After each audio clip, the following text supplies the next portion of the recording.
confianza.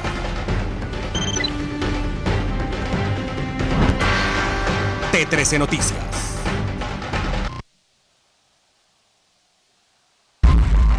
Prepárese, el verdadero tsunami es económico. Escuadrón de la Muerte vigila Zacapa. Reconocido comunicador de Chiquimula, silenciado. Sicarios terminan el trabajo a martillazos. En el mundo, atentado terrorista en Turquía deja 11 muertos. Y en los deportes, Argentina debuta con el mejor del mundo en la banca. Esto es el servicio informativo que usted necesita. Buenas noches y muchas gracias por su sintonía a esta emisión en un horario extraordinario. Vamos a iniciar con esta noticia realmente alarmante porque deja en riesgo la economía de millones de familias guatemaltecas.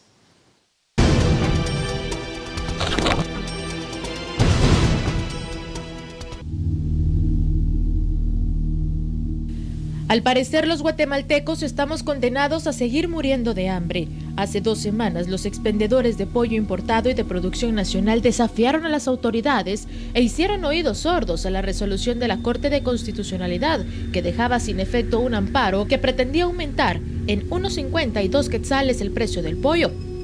Sin embargo, los expendedores realizaron el incremento de 50 centavos al precio de la libra del pollo, de la carne de res no digamos, ya que registró varios incrementos y las acciones para evitarlo quedaron en el olvido. Bien, sin dinero que alcance para comer carne de res o de pollo, entonces algunas hierbitas y montecitos, como dicen las abuelitas, en un caldito caliente acompañado de algunas verduras. Pero con el aumento al precio del gas propano que cobró vigencia hoy, ni para un caldito alcanzará. Los expendedores de gas reportaron el incremento al precio del cilindro entre 15 y 60 quetzales. Los siguientes son los referentes de consumo constante. De 25 libras, el precio anterior era de 90 quetzales. Ahora el precio con incremento es de 105 quetzales. De 35 libras, el precio anterior era de 126 quetzales. Ahora con el incremento es de 147. De 100 libras, el precio anterior era de 360. Ahora, con el incremento, es de 420 quetzales. Según la DIACO y la PDH y el Ministerio de Energía y Minas, el precio por cilindro debe establecerse de acuerdo a las libras de gas y el que está sugerido es de 3 quetzales por libra. Los expendedores lo atribuyen a un precio más elevado desde noviembre anterior. En un comunicado del Ministerio de Energía y Minas, el gobierno rechazó este incremento y anunció acciones administrativas porque no ve justificable que los envasadores digan que es necesario el aumento por la demanda que se elevó ante el invierno en países del hemisferio norte. La DIACO también anunció que presentará una denuncia en el Ministerio Público contra los responsables del incremento sin fundamento y consideró que se trata de un abuso contra la población guatemalteca. Además, amas de casa, propietarios de restaurantes, cafeterías y ventas de comida en mercados y comedores piden medidas drásticas porque les obliga a aumentar los precios y, en el peor de los casos, a cerrar sus negocios. Pero no todo termina aquí. Los expendedores de hidrocarburos anunciaron que en las próximas semanas aumentará en 50 centavos el precio del galón de gasolina super, regular y diésel. Su argumento es que existe variación en el precio del barril de petróleo en el mercado internacional. Otro reto para la DIACO, la PDH y el Ministerio de Energía y Minas para que lo corroboren y eviten los desmedidos abusos contra la población. Los investigadores intensificaron la cacería contra los asesinos de un niño de apenas 3 años de edad junto a sus abuelos en un asentamiento en Villalobos.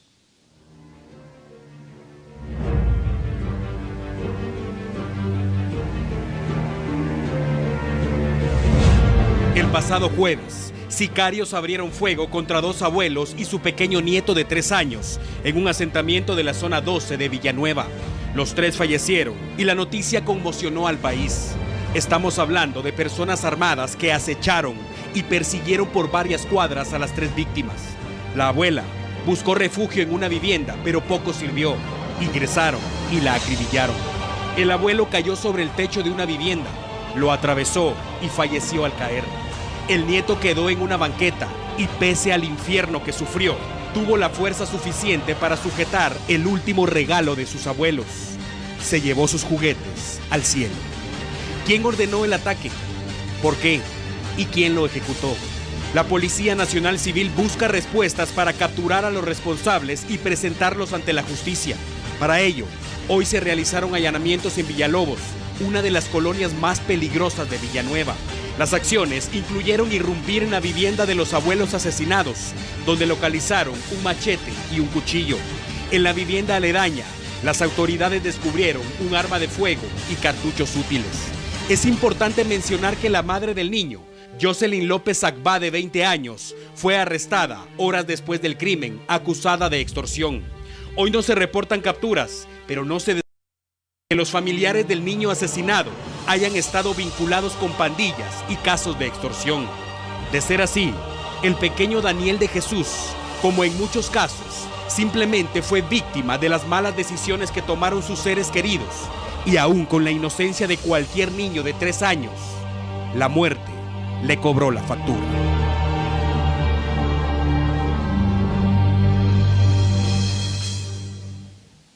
Exmilitares enfrentarán juicio por presuntas masacres durante el conflicto armado interno. Los militares en situación de retiro señalados por el Ministerio Público de ser los supuestos responsables de la desaparición de más de 500 personas en los años 1978 a 1990 durante el conflicto armado interno en el Comando Regional de Entrenamiento de Operaciones de Mantenimiento de Paz Creonpaz en la zona militar 21 de Cobán, enfrentarán juicio en el Tribunal A de Mayor Riesgo a cargo de la jueza Yasmín Barrios. 2 de los señalados quedaron en libertad luego que la jueza del Juzgado de Mayor Riesgo A, Claudette Domínguez, determinaran que no había suficiente sustento en la acusación planteada por el Ministerio Público y argumentó que no existía suficiente indicio que hiciera comprobar su participación en las desapariciones. Se trata de Ismael Segura Abularach y Gustavo Rosales García, a quien se les ordenó libertad inmediata. El ex jefe de Estado del Ejército de Guatemala y además hermano del fallecido presidente de Guatemala, Fernando Romeo Lucas García, Manuel Benedicto Lucas García, deberá enfrentar este juicio junto a los militares retirados César Augusto Ruiz Morales, José Antonio Vázquez, Raúl de Esa Oliva, José Antonio Vázquez García, Juan Ovalle Salazar, Carlos Augusto Garavito y Byron Humberto Barrientos, todos señalados de los delitos de lesa humanidad. El único que queda pendiente en el proceso es el militar retirado Luis Alberto Paredes Nájera, quien ha sido separado temporalmente del caso para realizar un análisis forense que determine si está incapacitado para enfrentar el proceso penal. Instituciones de derechos humanos y de salud se pronunciaron por la muerte de un bebé en el centro de salud de la zona 6 capitalina. El ministro de Salud, Alfonso Cabrera, reaccionó ante la muerte del bebé de 1 año ayer en un centro de salud de la zona 6. Cabrera dijo que no hubo negligencia médica en la atención del menor y que por el contrario, se podría considerar que la responsabilidad fue de la madre, que no lo llevó a tiempo al hospital. Al evaluarlo y al recibir el informe se ve que era un niño que llegó en condiciones sumamente graves, con una deshidratación severa y que desafortunadamente la población guatemalteca pues no tiene la educación o no está perfectamente informada para llevarlos a consulta o a tratamiento o a prevención de las enfermedades cuando es necesario. Al revisar la historia clínica de este niño se ve que desde enero de 2015 no había sido llevado nuevamente a consulta. Sin embargo, para la PDH, esta muerte sigue siendo un llamado de atención para las autoridades y se debe investigar el caso, ya que para nadie es un secreto que la crisis hospitalaria ha cobrado la vida de muchos guatemaltecos. A la muerte de un menor para que el Ministerio de Salud reaccione ante estas situaciones. La crisis en salud sigue siendo profunda, estamos lejos de que se supere la misma, sin embargo el Estado de Guatemala sigue con algún grado de pasividad respondiendo a la situación tan alarmante que estamos enfrentando en este momento. Según el jefe de la cartera de salud, es muy poco lo que los médicos pueden hacer cuando se topan con casos críticos como el del bebé de ayer y el caso de Michael en marzo, pues en la gran mayoría de los casos, los padres de familia evitan ir a los centros de salud u hospitales y cuando lo hacen, el tiempo es muy escaso y pasan este tipo de tragedias.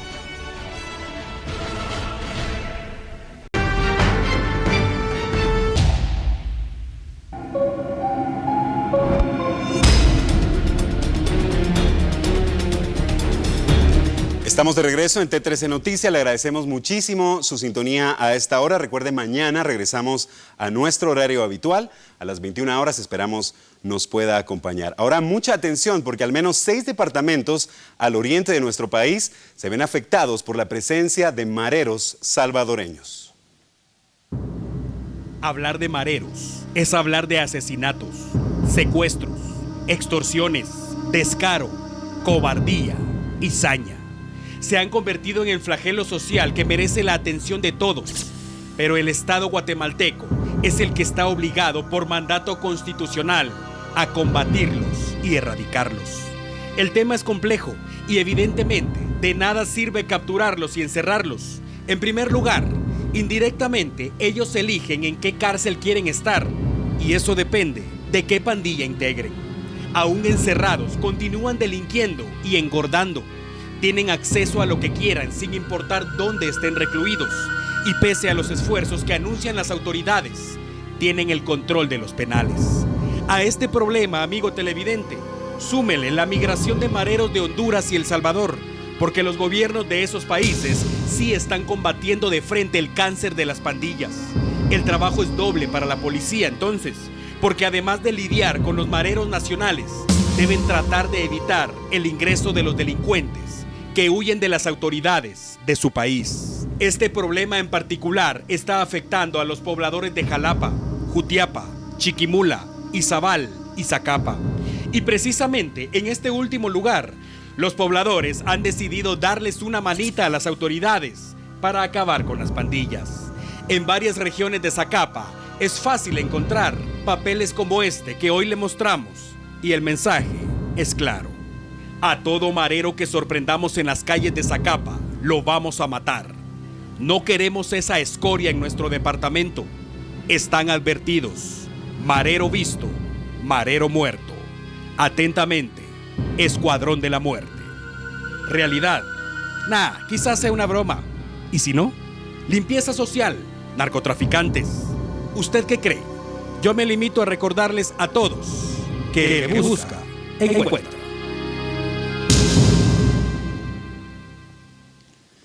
Y el centro de reclusión en Mariscal Zavala está hacinado y autoridades piden habilitar un espacio en el centro preventivo de la zona 18.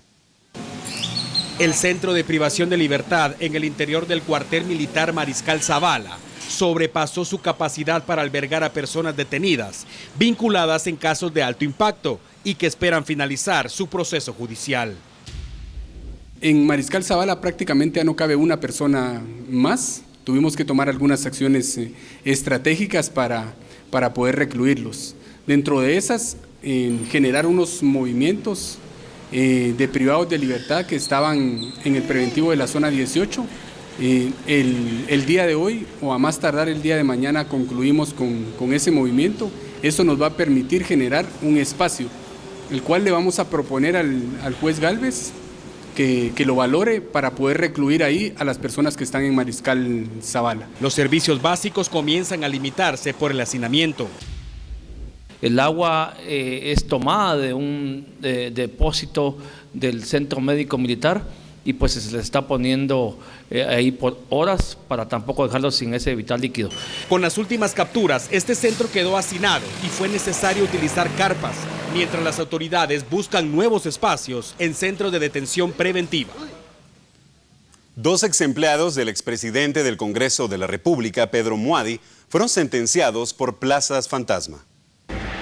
La ex asistente y el ex jefe de seguridad del ex diputado y ex presidente del Congreso de la República, Pedro Muadi, se convirtieron esta tarde en los primeros 2 sentenciados por el caso de plazas fantasma en el Congreso. En ambos casos, el Tribunal Octavo determinó que los 2 sabían de los negocios ilícitos que se manejaban en el Congreso, incluyendo sus contratos, los cuales jamás fueron cumplidos, pero sí devengaban de un buen salario por ellos. Conocían de cerca lo que ocurría en las plazas y es por ello que se les llegó a la sentencia condenatoria inconmutable. Claudia Bolaños, ex asistente de Pedro Muadi, fue sentenciada a 6 años de cárcel por el delito de asociación ilícita, 5 años por peculado y sustracción, 6 años por lavado de dinero, una multa de 3 millones de quetzales y otra de 10,000 quetzales. José Blanco, ex jefe de seguridad de Muadi, aceptó haber cambiado los cheques con los que se sustraía el dinero y por ende fue sentenciado a 6 años de cárcel por asociación ilícita, 5 años por peculado y sustracción, más una multa de 10,000 quetzales. Mientras tanto, el expresidente del Congreso, Pedro Moadi Menéndez, es señalado de asociación ilícita, peculado por sustracción y lavado de dinero u otros activos y guarda prisión preventiva en Mariscal Zavala en espera de juicio. Magistrados de la Sala de Apelaciones del organismo judicial decidieron que el caso conocido como Ixpisa debe ser conocido en el Tribunal Noveno. Allí 25 personas enfrentarán la justicia acusados de poner en riesgo la vida de miles de afiliados al Seguro Social. Esto por llevar dinero sucio a sus bolsillos a través de la adjudicación de millonarios contratos que se supone ocurrió de manera ilegal. Entre los señalados figura el expresidente de la Junta Directiva del Seguro Social, Juan de Dios Rodríguez. Todos los implicados permanecen en prisión preventiva mientras se decide la fecha para el inicio del debate. Vamos ahora a escuelas de Sololá y del Quiché que están en riesgo. Más de 300 alumnos sufren las consecuencias. Esta es una galera de lámina que parece un granero del área rural, pero lamentablemente no es así. Se trata de una escuela donde los maestros imparten clases de multigrados. Sí, a niños de primero, segundo y tercero primaria en el mismo salón. Esta escuela está en la comunidad Chuachuabaj, antigua Santa Catarina, Ixtahuacán, Sololá. Y el problema es grave, igual al que viven 180 alumnos de la escuela Nueva Paquisic en el mismo municipio. No hay manera como han atendido nuestras necesidades y sabemos que la educación aquí en Guatemala pues es lo más primordial, pero lamentablemente nuestras autoridades no han hecho hasta la actualidad. Hemos tenido la experiencia cómo atender si es multigrado, pero lo que yo veo, lo que más nos afecta es la situación que estamos viviendo en Galera. Porque eso no es cómodo para los niños en el tiempo de verano, hace mucho calor, en el tiempo de invierno entra mucho agua allí o podemos decir que entra mucho lodo ahí y como que no, el niño no se siente cómodo y nosotros como docentes también no es un aula adecuada para nosotros para impartir clases. Los problemas son similares. El agua, el aire y el calor son bendiciones de la naturaleza, pero que afectan a los estudiantes. Hemos luchado nosotros con los compañeros para que los niños salgan adelante. Llevamos 5 años que no hemos recibido nada de una escuela formal. El problema se extiende hasta la escuela del barrio San Sebastián de la aldea Blejú en Chicamán, Quiché, donde los alumnos también pueden recibir clases de natación en el salón, porque siempre se inunda. Que se ha venido dando durante muchos años, lamentablemente las autoridades locales y departamentales no ha puesto atención sobre este caso. Lamentablemente, los niños de esta comunidad han sufrido. El invierno está cerca. En el área rural es una bendición para las cosechas. Para los alumnos, un calvario, mientras sigan sus escuelas en el abandono.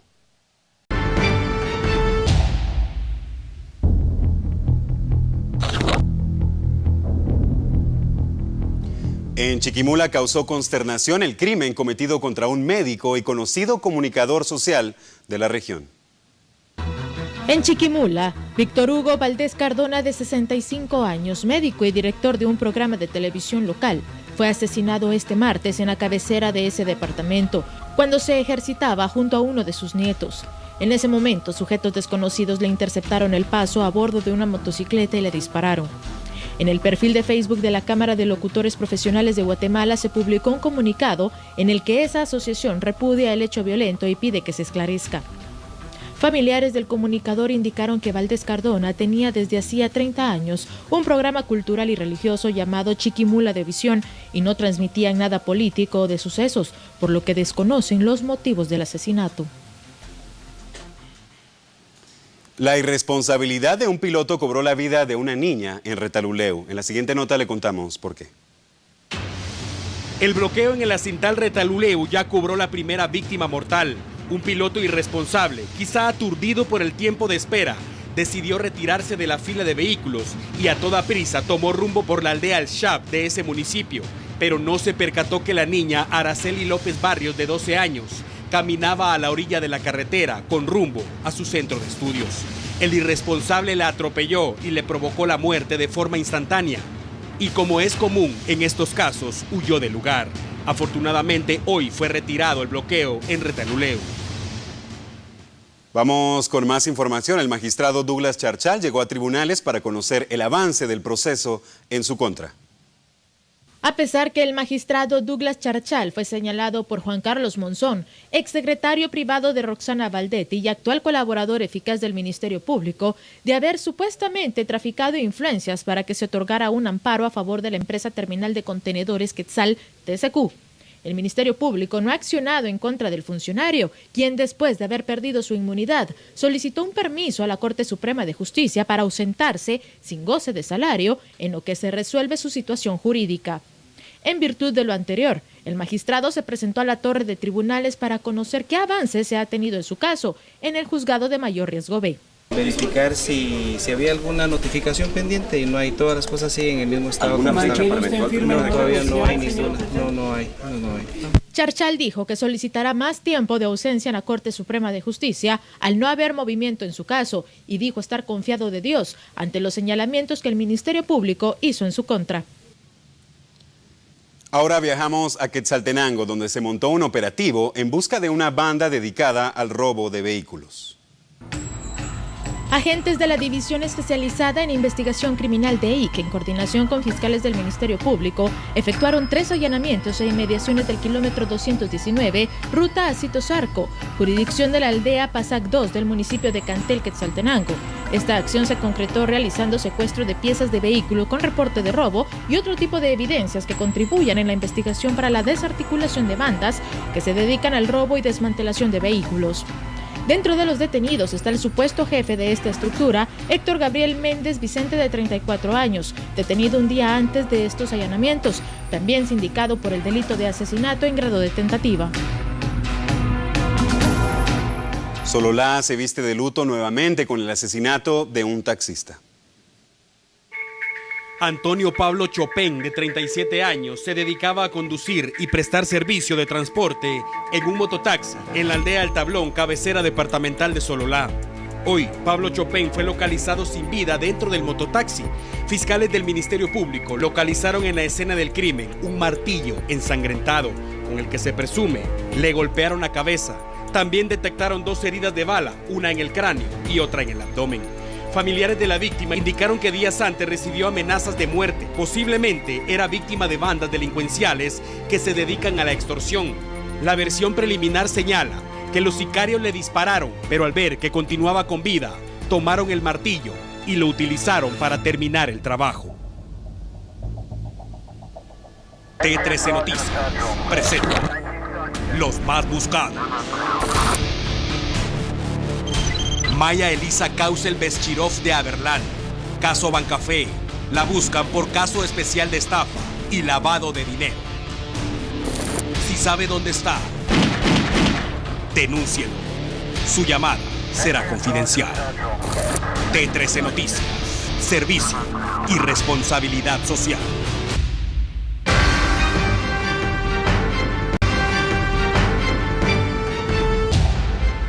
Muchas gracias por habernos acompañado en este horario especial. Recuerden, mañana regresamos a nuestro horario habitual a las 21 horas, siempre acá por la pantalla de Canal 13. A continuación, Colombia-Paraguay, más actividad de la Copa América Centenario. Feliz noche, hasta pronto.